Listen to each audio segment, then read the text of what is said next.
Hello and welcome. In today's video, I'm going to be showing you how to make NFTs with pixel art. So I'm using Photoshop, but you can really use any program that allows you to make pixel art. A lot of people use GIMP because it's free and because it's easy. I'm using Photoshop because that's usually what I'm most accustomed to with my work. So one of the first things you want to do is make a 64 by 64 pixel grid. You have the option for this when you have the initial make a new file of the canvas setup. Now, one of the easiest things to do to help yourself, not only for just colors and drawing, painting in general, but especially for pixel art, is to grab some sort of neutral gray color. Grab the paint bucket tool, drop it right in on a new layer on top of the background. That allows you to see a grid. Every box that you're looking in is going to be one individual pixel.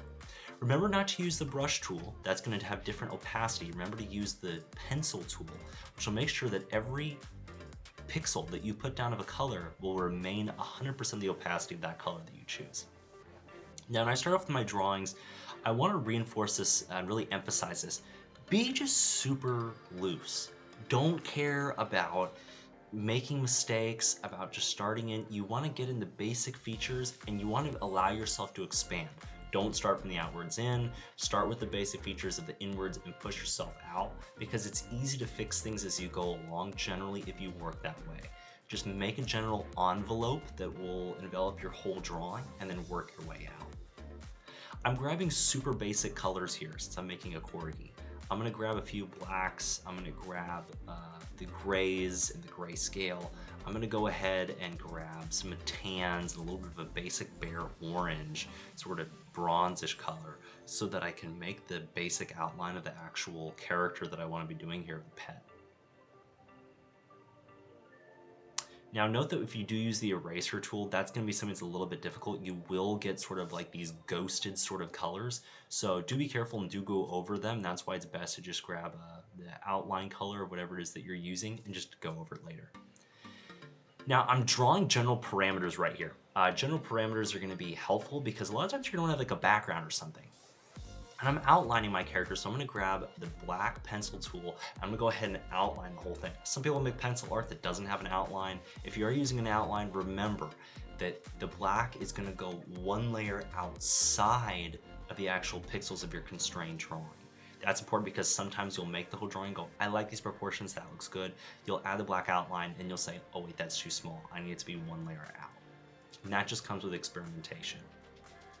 Now, I'm actually moving pretty quickly here, even though I've sped it up, and that's because I've just been accustomed since I've made a few NFTs now. But really, I truly believe that anyone can get started with NFTs. That's what's so awesome about it. NFTs, what I want to talk about is really what they brought into the art industry for especially digital artists that hasn't really been here. I remember when I was going to Cal Arts a few years back for one of their portfolio showings for some of their graduating students, and their students had grabbed their digital artwork and they'd put it up within a large gallery and had actually priced it according to research and according to contemporary art of how much their work would cost if it were a traditional piece. And no one bought anything, really. But that was the whole point, is that they had work that was actually worth, thousands and thousands of dollars, but no one would buy it. They'd say, well, why would I do that? I'm not gonna pay anything more than a $15, $20 print for your digital artwork. But artwork of artists is worth so much more than that. And that's the thing, is that if you had made that traditionally, because of the skill, it's about the skill, the labor, the beauty that would make it worth so much money. And so that's what NFTs are really allowing, is for people to actually appreciate single entities, these actual drawings, for the money that artists should be making for them. And that's what's really cool. And anyone can get into it. Pixel art is much easier. It allows you to experiment, it allows you to break things down, simple shapes. It's really, really useful. I think they're watching it through a few videos such as this one, and going to watch some other artists too. You can get the hang of it through just experimenting, grabbing some few simple objects that you can find in your daily life, and then go ahead and break them down to simple shapes.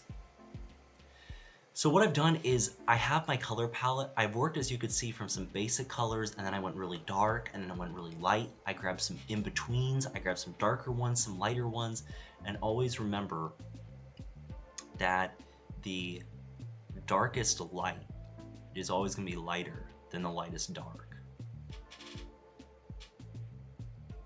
I'm just experimenting with the eyes because I really want to try to get this facial expression that works. And as you could see, I was sort of going in and out because the eyes weren't fully grabbing it right there. And that's where I sort of broke it down from the original sort of detailed drawing of what I wanted to do. My reference and saying, you know what, I need to break this down to an even simpler drawing. And just like that, you can go in between the lines and add some, we've got some snow, which is his head is stuck within some snow. And we can kind of break the black pencil, the outline border, to try to add some little bits of snow that are actually on his face, but also sort of covering him up. And we've got a few different layers of snow, right? We've got one layer, which is the solid white, and we've got a line which is a little bit of a bluish tint. And from right there behind that, we've got the blue. Now I'm doing right here is I've actually got a trading card set up. What's really cool is you can go ahead and copy and paste if you have a collection. If you have borders or some sort of common background, you can go ahead and put that onto the next one. You know, add numericals, anything you sort of do that, it sort of adds that iconic image. I hope that you enjoyed. I hope that you learned something. Go out there and go explore pixel art and NFTs for yourself.